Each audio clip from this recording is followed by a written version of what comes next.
G'day there guys, Marky here, and welcome back to another episode of r/relationship advice. I do hope you enjoyed today's bloody good stories, because there's going to be some pretty good ones as far as I'm concerned. With that said, I want you to sit back, relax, chuck a prawn to the barbie. Let's get right into it. Thank you. Posted by user Throwaway Inspo, titled, Am I the arsehole for refusing to give my daughter my wedding dress for her wedding? Hi. I thought I might ask here and see your opinion since you've helped someone with some similar conundrum earlier. I will definitely take your input into consideration. My female 45, daughter female 20 is getting married in a few months. She came to ask me about borrowing my wedding dress, and I said absolutely not, since it's my dress and I love it very much. What makes me probably the asshole is that it's something many women have done, and apparently it's a beautiful tradition, and mothers are often happy to do it. It's even an honor to the woman. But for me, I just can't. I love this dress. I was the one who designed it, and my mother, who was an excellent seamstress, made it for me. Looking at my wardrobe, this is the last piece that I have that she made. My daughter wouldn't just borrow it either. She is much bigger than me, and she just wants to use the fabric and alter it irreversibly because she's a size 14 and the dress is a size 4. Now she is angrily telling everyone that I am a cold-hearted hag who hates her. My sister thinks that a dress isn't worth making a bride sad. I don't know. I love my daughter to the moon and back, but I don't understand why she shouldn't hear a no just because she's getting married. Even if she was the right size and wouldn't alter the dress, isn't it odd to not respect other people's property, no matter if that is your mother? Since when did mothers stop being their own individuals and only became caterers for their children? Here is a similar dress for reference. In the comments, Euphoric Travel 2541 says, Not the arsehole. Your daughter sounds very young and unkind if she's calling you names. She would remake your dress in a permanent way to fit her. It holds precious memories for you the way that it is. You should preserve it, and she is in the wrong to complain. If she were able to wear it without altering it, maybe? But it's still your call entirely. She sounds like she might benefit from waiting to marry until she is more mature. OP says, That's a whole different story that I have no energy to get into. I want her to live her life and make something out of herself before marriage, but that's her call. Does your sister have a wedding dress that your daughter can use? Every female that gives you a hard time should be asked to donate their dress instead. OP says, Haha, no, my sister isn't married yet. Well then suggest your sister buy your daughter a dress, and when the sister marries, she can borrow from your daughter. What a touching idea, sarcasm. Not the arsehole for wanting to keep your dress. Not the arsehole. The dress is your property to do with as you please. But it's also pretty much impossible to make a size 4 dress into a size 14 due to the difference in material requirements. OP replies, I think it is mostly some embroidery that I have that they are interested in using. She had contacted a girl on Instagram who does these flippings. Oh hell no. That is not borrowing the dress, that is gutting it and using it for parts. Not the arsehole, especially with the sentimental value from your mum. Oh my god, she was going to go pretty in pink this poor woman's dress. We know how that turned out. Don't do it, OP. Not the arsehole. Any sympathy for the daughter goes out the window when she calls you a hag. OP says her exact word usage was worse. OP, I've commented elsewhere, but just wanted to say that you don't deserve this abuse from your daughter. She's engaging in ugly, entitled behavior. It makes me think that her marriage may not be very successful if she's being so mean to her loved ones now. Given that she didn't just call you a hag and she said something worse, absolutely not the arsehole for not letting her use your dress. I'm 100% on board with you there, OP. She definitely needs to take some time to herself and mature a bit more because that is a beautiful wedding dress. That's an intimate memory and a memento to the time that you and your mother shared together, putting this, art piece, I would say, into life. Your daughter is more than welcome to ask to wear it, but size 4 to size 14 is an incredible jump. And it's not going to be the same wedding dress as before, especially since it's mostly some embroidery that you have that they're interested in using. Not the whole dress itself, they want a Frankenstein's monster this thing? There is absolutely no respect here for you or your property and the memories that you have associated with the wedding dress. I'm so curious to know what happened during her development that made her such a stuck-up asshole, because truly I can't believe she even thinks that this is okay to be pushing back like that. And now onto the update, titled, I refuse to give my wedding dress to my daughter. I found it ripped apart by my daughter's dogs. I spoke to my daughter and I told her about my love for my dress and the memories that it brought me. My mother passed away not long after my wedding in 2008. She had hidden her illness from me and my siblings because she didn't want to ruin my big day. I thought that I could get through to her.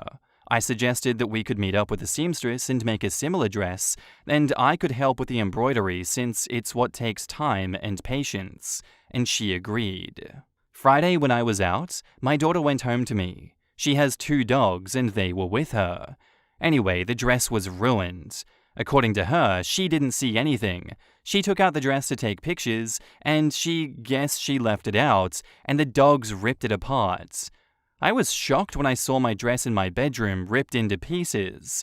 I started sobbing, but my daughter said that I was exaggerating like it was her fault when it wasn't.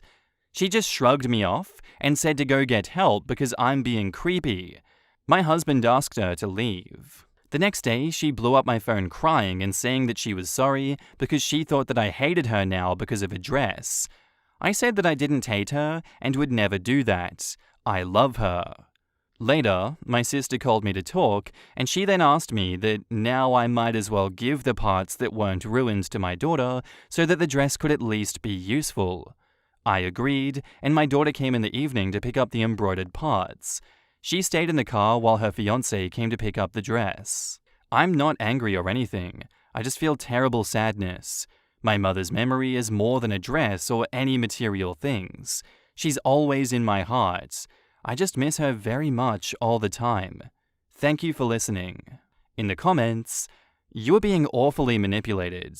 Please find some help. What your daughter did to you with the help of her aunt and fiancé is awful. Don't let them abuse you. You are worth way more than this. Her daughter is very mean towards her about this, and she's putting up with it. Her daughter is a spoiled brat, and with OP's excusing and ignoring such cruel behavior, I can see why she turned into such a spoiled brat. OP needs to actually set consequences for her daughter's behavior. Yeah, the daughter is horrid. It would be wild to believe that she just left the dress out for a little bit, turned around, and they ripped it apart just like that without her noticing that anything was amiss. 1, while it was happening, or 2, before she left the house. Such extremes would have to be true for this, like she was called outside to assist with a medical emergency, and drained, just called the dogs to the car afterwards. Or she was hit by fast onset diarrhea and was in the bathroom for an hour. There is just no reasonable explanation for her dogs to rip apart a dress without her noticing anything. The sounds? Her dogs not being with her while she was also not with the dress for an extended period of time? No way I buy this. And then to callously shrug it off, and worse, to say that the mum needed to get help for being creepy because she was crying? Classic projection. The daughter is mean and vile towards her mum. But it is her fault. She is literally the reason why it was destroyed. And honestly, feels like she did it on purpose. How long did she leave the dog out with the dress? Do her dogs have a habit of destroying clothes? I have dogs, and while my dogs may try to sleep on my clothes, they do not. They've not ripped up my clothes. Lost Ad says, I had 2 wedding dresses. One was vintage and too small. Neither of my dogs paid attention to them. Ripping fabric is loud when dogs are being rambunctious. Having my dogs at my mother's, I am hypervigilant of everything they do. She did this intentionally. And wedding gowns are usually made with decent quality materials. There's a reason that OP's dress was still in good condition after 16 years. That and proper storage. That fabric tearing is loud, even tulle and other thinner fabrics. Source used to be a bridal consultant. I've seen so many brides cry and fall in love with their dresses. Knowing how much more sentimental this one was for OP, I am so upset for her. Am I the only one who figures the daughter ripped up the dress and blamed her dogs? There is no way that a dog stops short of salvaging the pieces that she wants. Too convenient. No, for real. Because how come it's in pieces, but she's still able to salvage embroidery and detail work? When dogs shred, it is shredding time. Are we sure she didn't just cut it up and move it somewhere and claimed that the dogs did it? In case OP sees this, I'm sorry. Can you salvage some pieces and sew it into a pillowcase or a bag or something else that you can hold on to? Yes, OP. Save what you can. I had my wedding dress cut up and made into a baptism gown for my kids to wear and still have quite a bit left. I figure in the future I could use some of it to have a veil made for my daughters, or a pillow for rings for my son's weddings, or a teddy bear for future grandchildren. There are seamstresses who do this. Ain't no way that it wasn't her that did this one. How do you perfectly rip up the dress and everything gets destroyed except the bits that she wants? And she's still more than happy to be like, hey, I'm just going to take the bits that we can salvage. Yeah, I'm still really happy to use these parts, even though my dogs completely ate the dress. I'm not even going to give you the dignity of coming inside.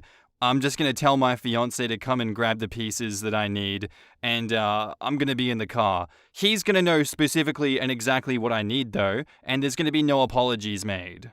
OP, I'm not blaming you for her behavior, but I can kind of see how it's happened and how she's gotten so confident here.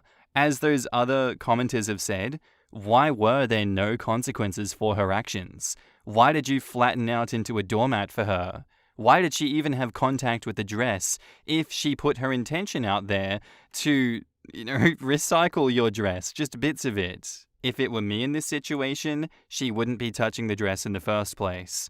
But if she had touched the dress and this had happened, there would be smackdown consequences. I'm talking about we're burning that bridge when we get to it. Ain't no way you're getting away with this without some punishment. Like, Jesus Christ, who do you think you are? Our next post is by user FairSun7357, titled, My granddad ate one of my weed brownies 10 minutes ago. I'm freaking out. Do I call the ER? Will I go to jail? I'm visiting my grandparents for the whole week, and I brought my brownies and my pen to the house to last the week. I kept the brownies sealed in my bag, but I accidentally left the bag in the kitchen, and I guess my granddad found it. I walked into the living room, and there he is eating one of my brownies and sipping tea. I'm legit freaking out. What do I do? I'm only 19. I live at home, and my family hates weed. My anxiety is skyrocketing. Do I just tell my granddad that it's weed and take it the hard way? Is it safe for older people to eat a brownie? I'm from Denmark. Sorry for the bad English. Edit. Right now it's 35 minutes since he ate it, and it hasn't hit yet. I'm still on the verge of whether or not to tell him, but I don't think you guys understand the trouble that I would be in. Weed is also illegal over here in Denmark. I will provide updates, but right now I need to calm down and figure out a solution. In the comments, I Need Help 57 says, it's safe. Hell, old people sometimes are the biggest consumers of weed. Certainly tell him though. He's in zero physical danger, so going to the ER would be pointless. Probs would be best off just trying to get sleep before it hits. Take a Benadryl or something. And OP says, weed is illegal here, and my grandparents would freak out if they found out that it's weed. Not to talk about the world of trouble that I would be in. You will be in so much more trouble if he thinks he needs the damn hospital. I know you're going to get in trouble, but you've got to bite the bullet and tell him that he's going to be okay, but he ate one of your brownies and he needs to prepare for a head rush and probably sleep. It'll be kinda like being drunk or something, but you can't not tell him. And OP says, I know you're right. Maybe it's best to see how it affects him, and if he's tripping out, then I could tell him? Sorry man, I know it seems catastrophic to get caught, but don't F over your gramps. You've got to tell him, especially not knowing how strong your full brownie is. Make some excuse like you'd never smoked weed, but your friends made you brownies to nibble on to help you sleep, and it was a major F-up to leave them out. Gotta own up, and hopefully being mature about it lessens their freakouts. Edit 2. 3 hours later. Let me try to wrap my head around what has happened. First of all, I took your guys' advice and told him. And also, thank you guys. I wouldn't have had the balls to tell him if it wasn't for some of the comments. I'm also aware that I'm an irresponsible idiot. Don't worry. Him and my grandma were sitting watching TV 45-ish minutes after he ate the brownie, and I asked him to talk one-on-one about some art homework. I sat down in his home office, and I asked him if he felt weird after eating my brownie. Not at all. Why are you asking? He said, in a confused tone. I basically told him straight up that my friend from school made marijuana brownies and gave me some, but I was going to throw them out. He didn't believe me for a second, and it was obvious, but he quickly put two and two together and realized that he had just consumed weed and was going to be high. I told him that it can take a while for it to hit him, but it isn't dangerous, and it's probably best if he goes to sleep, and please not tell Grandma or anyone else for that matter. What happened next is such a mindfuck. I knew my grandpa was an artist and a painter, and I guess an old hippie, but I didn't expect him to straight up tell me that he has smoked weed plenty of times, and also taken edibles. He told me about the times that he would hide from my grandma to go smoke, and how it helped him with his art. He told me that he used weed to expand his consciousness for his art projects and for his paintings. He told me that I was a little shit for leaving the brownies out like that, but he was smiling the entire time, and I felt like he kinda liked that I was getting into weed for some reason. We sat down and talked about everything for 30 minutes, and when my grandma came in the room, we would both shush her away. I really felt like I connected with my grandpa during this conversation. Now, I don't know if it's because he was already high, but he told me that he couldn't feel a thing. He told me and my grandma to not disturb him while he goes working in his office. He's been there for the past 60 minutes, and he definitely feels it. Jazz music is on his speakers, he's lighting up his cigars, and when I peeked my head in there, he was closing his eyes and really feeling the music. I think my grandma thinks he's been drinking a little bit, and told me to give him his space. I'll update tonight to let you guys know how things progress. And now, onto the final update. Final update for you guys. I appreciate all the comments from the good, wholesome ones and the bad ones calling me a piece of shit. I deserve it, and I own up to my mistakes. I was lucky this time.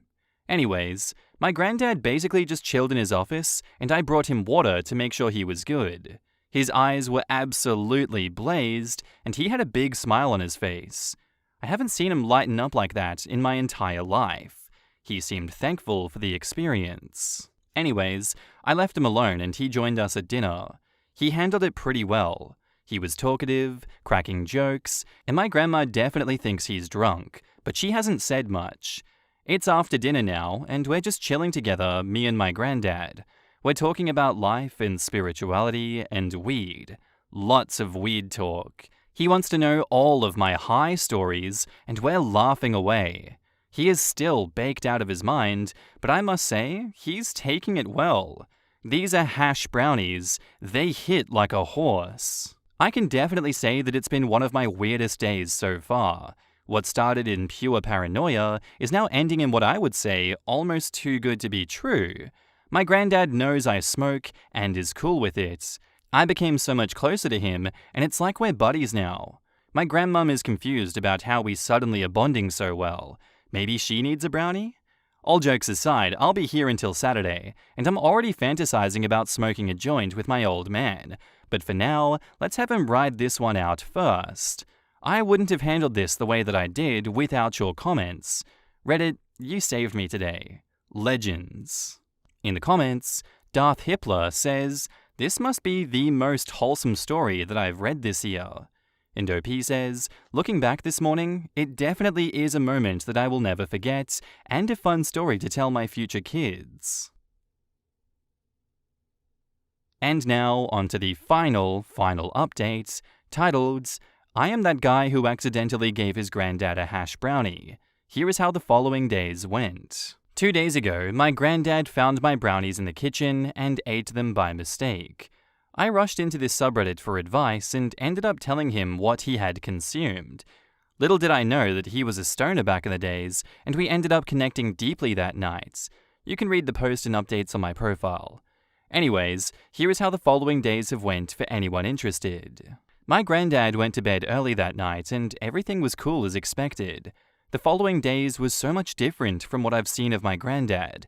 He seemed so alive. Like, he seemed so creative all of a sudden in his thinking and expression of words. Also, our relationship has certainly been closer these couple of days, which is pretty cool. The following day, at night, I asked him if he wanted to smoke a joint with me later this week, and, not surprisingly, he told me he would definitely hit it after Grandma's asleep. I'm thinking about taking a picture of us smoking and uploading it with his permission. Will be such a memory to have. In the comments, Junior Jackfruit says, "Awesome story, but I'd suggest keeping the photo to yourself. It'll be your memory. Keep it close. No need to share with random internet strangers." Yes, we share your joy, OP. No pressure to prove it with a picture. As much as I'd like to see this dude's grandpa blazed out of his mind, I agree. Not everything needs to be shared online. Last thing Gramps needs is grandma perusing Reddit and finding that photo. A few years ago, my dad and I got high together for the first time. I'm in my 40s and he's in his 70s. It was a really great experience that I'll remember forever. He wasn't in my life much when I was a kid, but the nut doesn't fall far from the tree, it seems. I'm happy for you that this mistake has turned out so well for you. This reminds me of the one time my mum unknowingly got drunk. She had recently moved in with us. We had a small party. I think we were hosting a friend's birthday and everyone else lived in apartments. Anyway, a friend brought Jell-O shots. My mum just thought that they were dessert cups. We have no idea how many she had, but she kept going on about how it was the best Jell-O that she's ever had, and she was in an awesome mood. My mum, who doesn't drink, once asked a bartender at an event if they had any iced tea. The dude says that they have Long Island iced tea, and she had 2. Luckily, my dad drove that night. Lol, it's cute that he didn't think that his artist grandpa had ever dabbed. The drug equivalent of, they were just roommates. So, art rooms have more than one purpose? This reminds me of when my family saw my grandmother smoke a J like it was nothing and be like, "What? I was an adult in the 70s?" This post warmed my former stoner heart. My kids are all in their 30s now. They would have had heart attacks if I ever told them that in my youth, my friends and I would get together every night with a bag of pot, papers, and a roller. We'd start at one end of the line, roll, light, puff, and pass. The person at the end got the roach. Of course, in those days, we didn't have bud. It was all ditchweed from Mexico. But yeah, like your grandmother, I was an adult in the 70s. And that's where I'm going to end today's episode, guys. I do hope you enjoyed. If you did, let me know what you thought of it in the comments down below, and I'll see you in the next one. Bye.